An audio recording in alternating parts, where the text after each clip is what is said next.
Okay, so TikTok's website. Seemingly back online in India today, August 22nd, 2025, after years of, well, basically being a digital ghost town there. Yeah, it's definitely catching people's attention. Totally. And it's not just TikTok, right? We're hearing similar things about AliExpress and Shane. For anyone watching the digital space, this definitely makes you go, what's happening here? Exactly, because this isn't just about, one or two popular apps popping back up. No, it's way bigger. It touches on national security, big economic questions, and maybe even like the future shape of the internet itself. It really does. And this potential shift comes against the backdrop of India's much larger ban on Chinese apps, Hmm. something that really kicked off back in 2020. Right. So what we're seeing isn't just a technical glitch, probably. It feels more like a window into how countries are thinking about uh, digital borders, digital sovereignty, and all those complex international tech relationships. Absolutely. So that's what we want to dive into today. Yeah. Why did India bring down the hammer in the first place? What were the legal fights, the economic consequences? How did China react? And importantly, what are India's own ambitions in the digital sphere? Yes. And ultimately, what might this flicker of access today actually mean? For you listening, for users, and maybe for digital rules globally, we've dug into some really interesting sources to help us navigate this. Sounds like a plan. Okay, let's rewind a bit. Cast our minds back to June 2020. That's when the Indian Ministry of Information Technology, MEIT, dropped the first big one. The blocking order. Yeah, the blocking order, banning 59 Chinese apps, big names too, TikTok, obviously, ShareIt, WeChat, Weibo, apps millions were using daily, Mm-hmm. and the official line, national security. MEIT said these apps were, and I'm quoting here, prejudicial to the sovereignty, integrity, defense, security of state, and public order of India. A very broad justification. Very broad. Legally, they used Section 69A of the IT Act 2000. But the context, the timing, that's crucial. Definitely. This happened just 2 weeks after that deadly clash in the Galwan Valley. Exactly. The clash along the line of actual control, the LAC, with China.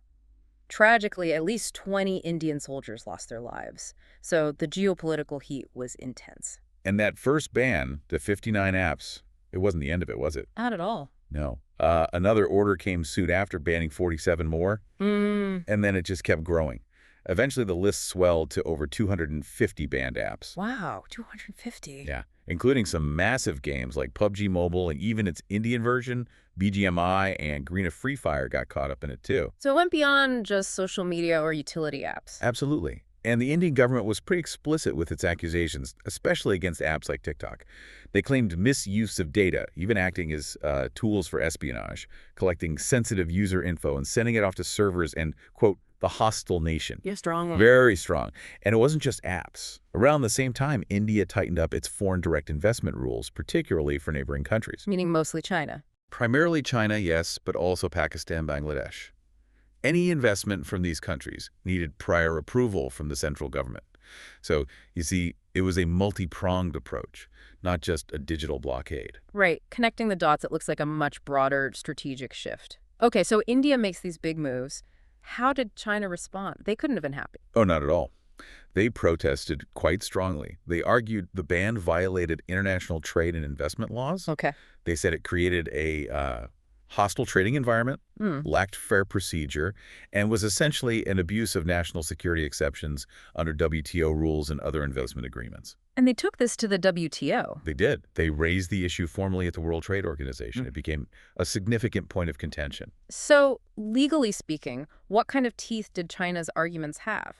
Especially around those investment treaties you mentioned. Well, this is where it gets legally quite interesting. It involves things called bilateral investment treaties, or BITs. Countries sign these to protect foreign investors. Now, India actually terminated many of its BITs around 2017, including the one with China. Okay, so if the treaty was terminated? But here's the twist. Many terminated treaties have what's called a sunset clause.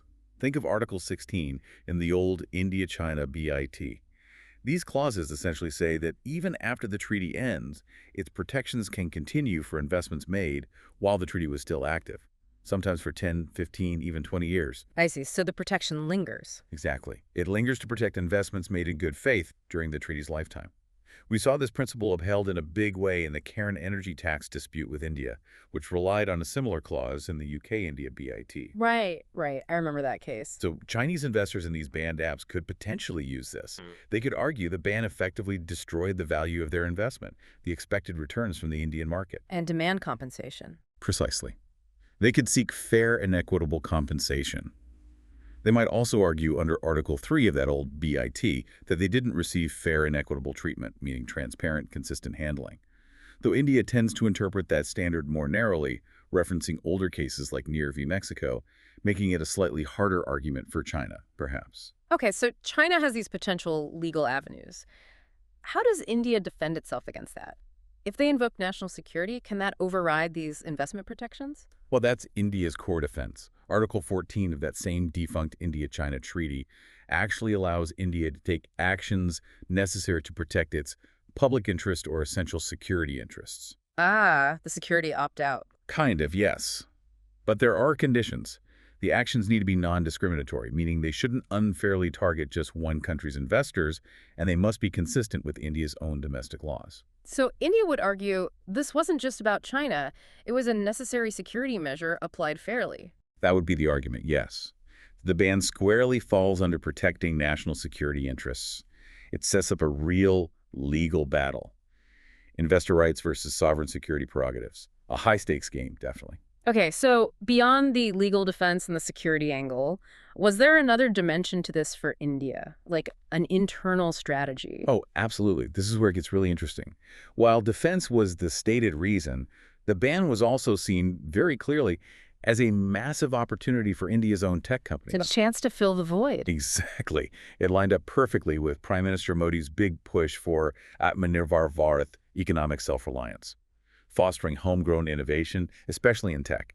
MEI itself was talking about India being a trillion-dollar opportunity for technology And development. seizing the moment. Definitely. And the market potential is just huge. We're talking about tech revenues hitting maybe $350 billion in the next few years. And crucially, about half of India's population still isn't even online yet. Wow, massive growth potential then. Immense. And local apps have a natural advantage, right? They can tailor themselves much better to Indian users, use local languages, understand cultural nuances. Even global players like Google are pouring billions into India's digital growth because they see this potential. So the government didn't just ban the apps and hope for the best. They actively tried to nurture local alternatives. Yes, very actively. They rolled out specific schemes.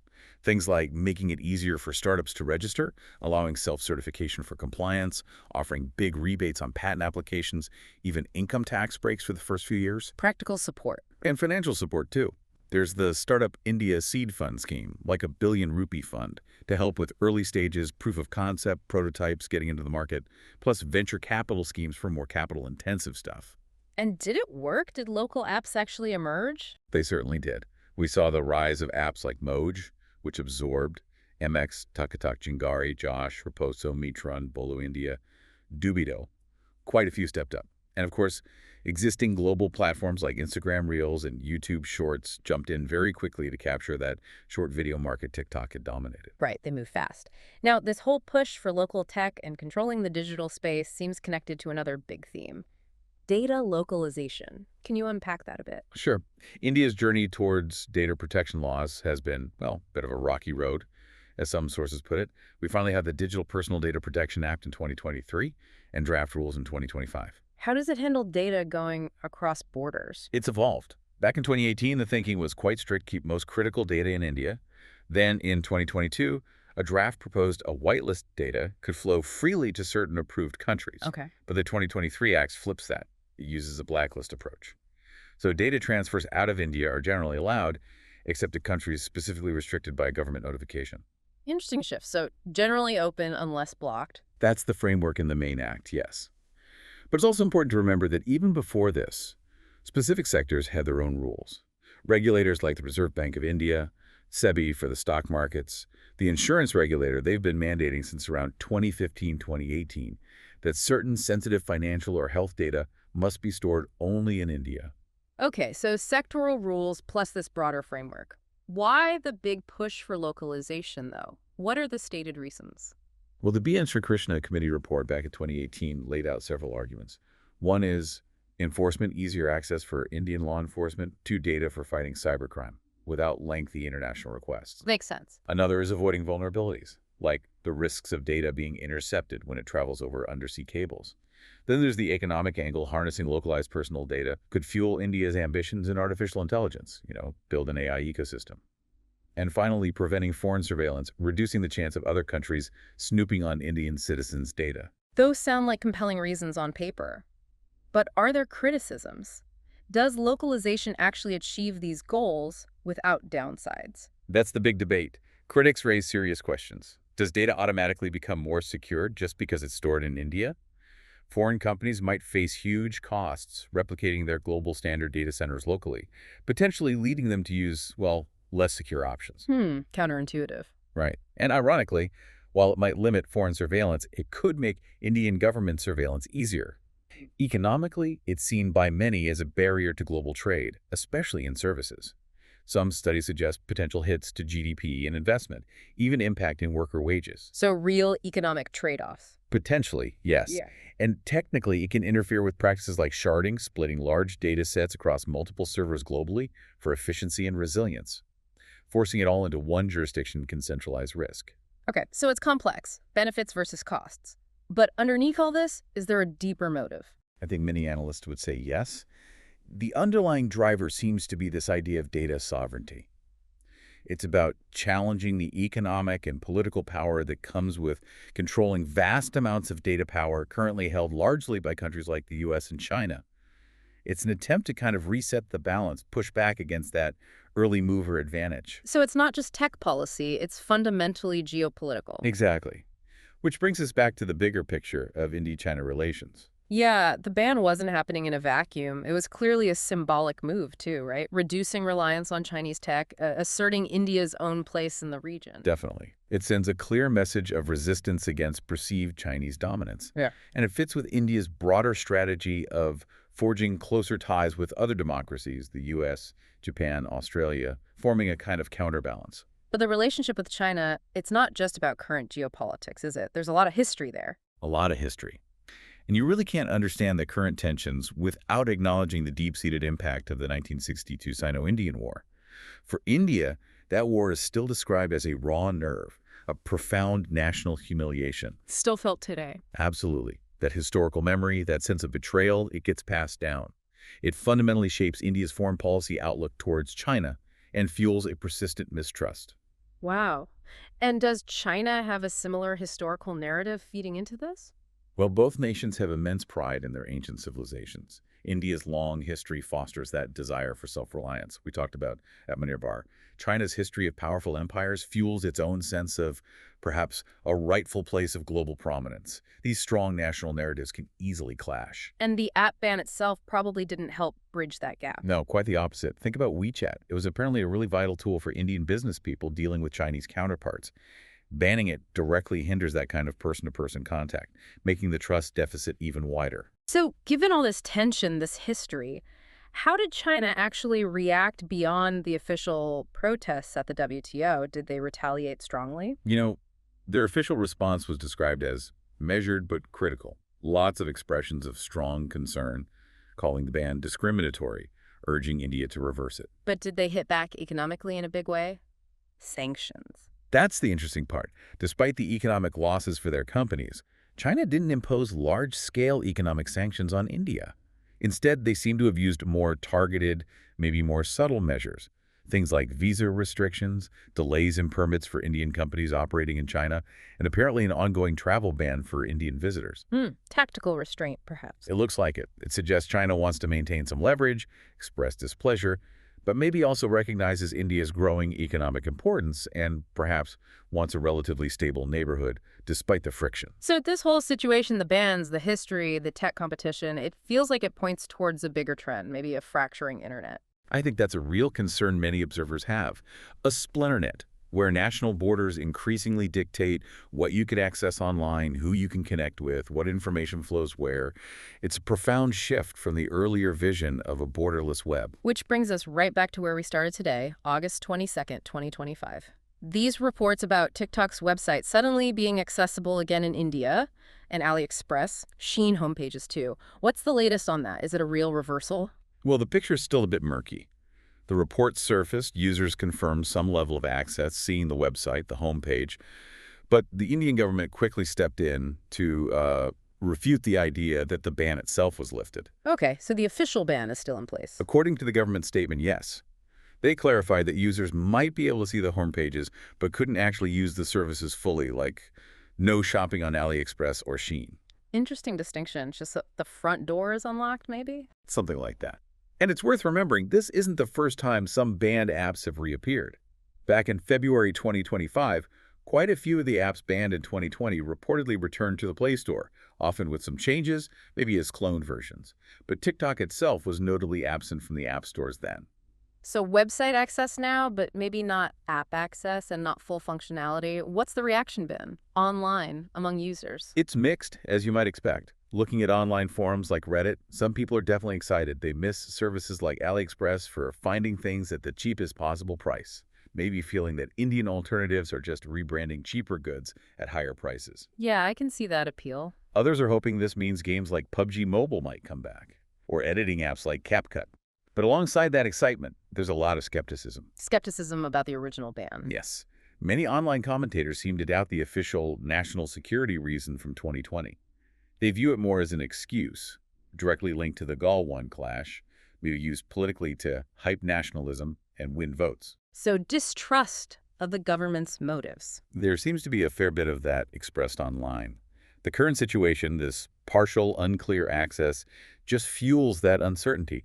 People online are calling the situation unpredictable, even seeing the government's stance as two-faced. It definitely begs the question then, what does this slight opening, this website flicker, actually mean? Is it a real change of heart, a diplomatic signal, maybe this a technical test, or something else? That's the million-dollar question, isn't it? It's hard to say definitively. Is it a genuine, albeit tiny step towards thawing relations? Or just a minor adjustment, maybe even temporary, within this incredibly complex, long-standing dynamic between India and China we just don't know yet?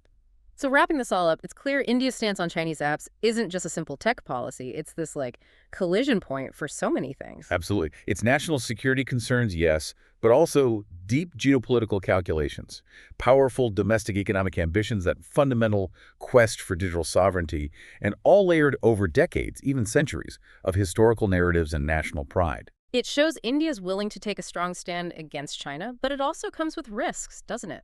Harming the digital economy, maybe enabling more state surveillance here at home through data localization. Those are definitely the concerns raised. So, for you listening, what does it all mean? Well, as this digital world keeps changing so fast, the choices countries like India make about controlling data flows, about building their own tech ecosystems, these choices are going to fundamentally shape how all of us connect, how we get information, how we buy things, how we create online, probably for years to come. It really will. So maybe the final thought to leave everyone with is this. What do you think India's ultimate goal really is here? Are they building a protective digital wall? Or is this more like strategically laying down stepping stones towards a truly self-reliant, truly sovereign digital future, even if that path involves some pretty big bumps and trade-offs along the way? Something to think about.